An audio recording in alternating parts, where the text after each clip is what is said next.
ay naglakad ng mahabang panahon kasama ang Diyos. Ngunit hindi alam ng tao na ang Diyos ang namumuno sa kapalaran ng lahat ng bagay at mga buhay na nilalang, o kung paano isinasaayos o pinamamahalaan ng Diyos ang lahat ng bagay.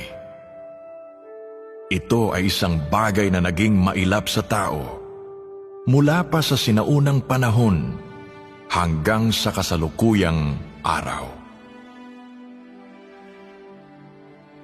Sa kung anong dahilan kung bakit, ito ay hindi dahil sa ang paraan ng Diyos ay masyadong mailap, o dahil ang plano ng Diyos ay dapat pang mapagtantuhan, kundi dahil ang puso at espiritu ng tao ay masyadong malayo sa Diyos.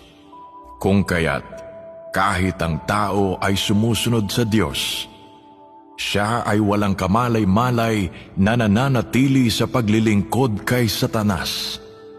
Walang aktibong naghahanap ng mga yapak o wangis ng Diyos. At walang nagnanais na mamuhay sa pangangalaga at pag-iingat ng Diyos. Sa halip, sila ay handang umasa sa